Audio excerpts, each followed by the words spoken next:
Isang mapagpala at magandang araw muli sa atin mga sir. So mag-share ulit tayo ng pinaka basic na gagawin natin sa ating sasakyan kung paano magpalit ng wiper blade dito sa ating sasakyan Honda City 2010 model. Ito po yung kanyang wiper. So sira na po yung kanyang wiper blade. So kailangan nating palitan yung kanyang wiper blade.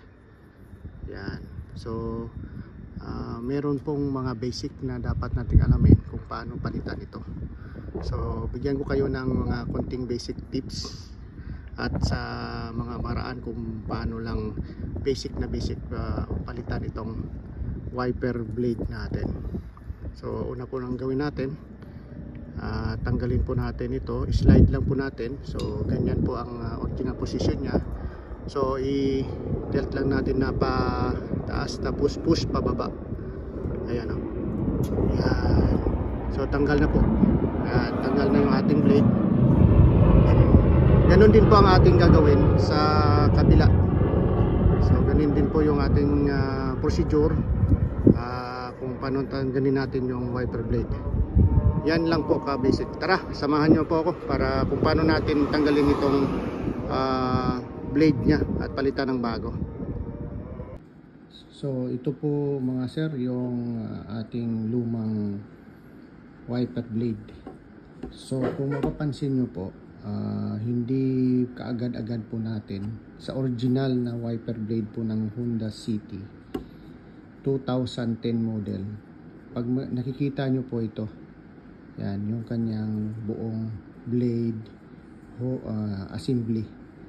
Yon, ito po yon. So pag gusto nyong tanggalin o palitan ito, hindi nyo kaagad ito matatanggal dahil mayroon po siyang stopper dito. Yan, rubber stopper. Yan po, itong maliit na to. Kahit ano pong tulak po ninyo, hindi nyo po matatanggal yan. Dahil nga po sa kanyang design na meron siyang rubber stopper mismo dito sa slot na yan. Ayan, oh. Kabilaan po yan. So hindi nyo po kaagad-agad matatanggal yan. So ang gagawin natin para matanggal ang buong blade assembly niya lang, maiwan itong holder. Maiwan ito. So ang gagawin natin, kukuha tayo ng long nose. So ang gagawin natin, ipipress lang po natin ito, yung rubber stopper niya dito sa kanyang holder assembly, at itutulak ganyan, palabas ng ganyan. So sa pamaraan na yan, matatanggal na po natin itong buong blade assembly. Yan. Ganyan lang po ang pamaraan or technique para paano natin matanggal ang buong blade assembly. Yan. Kung napapansin natin, napalabas na nilabas na po natin. So pwede natin i-push na bahagya na ganyan. Yan. Dahan-dahan. So matatanggal na po natin ang kanyang blade assembly lang. Yan. Yan. Yan o. So hiwalay na po siya sa kanyang blade holder. So dalawang piraso na po. So ang gagawin natin, palitan natin itong rubber blade niya na nasira na. So meron po siyang metal na nakabirlang pinaka reinforce niya ng rubber blade. So ang gagawin natin, hihitin lang natin ganyan, tapos ilabas natin itong metal na to. So meron pong siyang slot. So dapat tandaan natin kung saan nakaposisyon ang slot na to. So dito po sa meron pong ang kabilaan nito is wala siyang flat. Tapos ang dulo nito merong flat. Yan. So hindi po kayo maligaw. So tandaan nyo lang po yung pinaka steel reinforce ng ating rubber blade na mayroon siyang slot. Dapat nakatapat dito banda. Yan. So pwede na po nating tanggalin. So magkabilaan po yan. Yan po. Isa sa kabila, isa rin sa kabila. Pares po yan. Yan, pares. Pair po sila. So yun po. So tanggalin natin. Yan. Yan. So meron pong pares din. So yan. So lagay muna natin dito. Yan. Sabay palitan natin ng bago. So ito na po yung kanyang bagong wiper blade. Ito po yung kanyang part number sa kanyang passenger side. Yan. So tanggalin na po natin.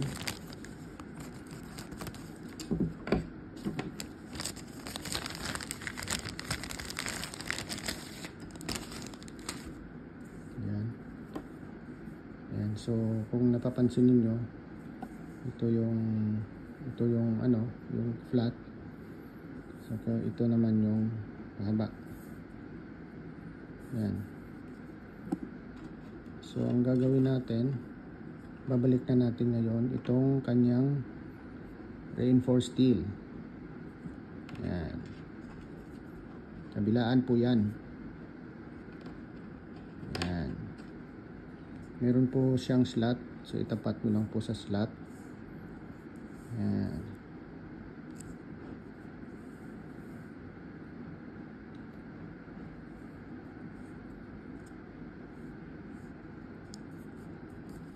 Yan. So naikabit na po natin yung kanyang steel reinforced frame doon sa rubber blade niya. Ito po yung bago. Yan. So ang gagawin po natin, so i-insert na po natin yung frame niya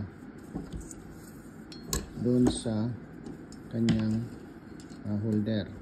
So ang una po yung kanyang kabilang dulo. I-insert lang po natin dyan. Dahan-dahan lang.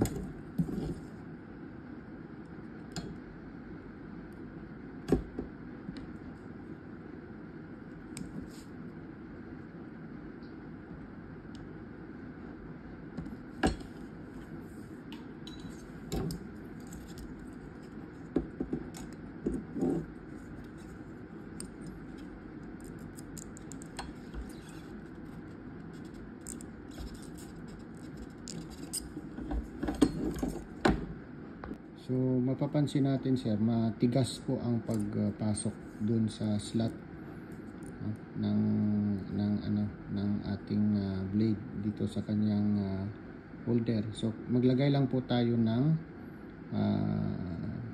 grasa para madulas po ang paglagay. Kasi kung wala pong grasa, maganit po at mahirap ipasok. So kailangan lagyan natin ng pangpadulas at grasa.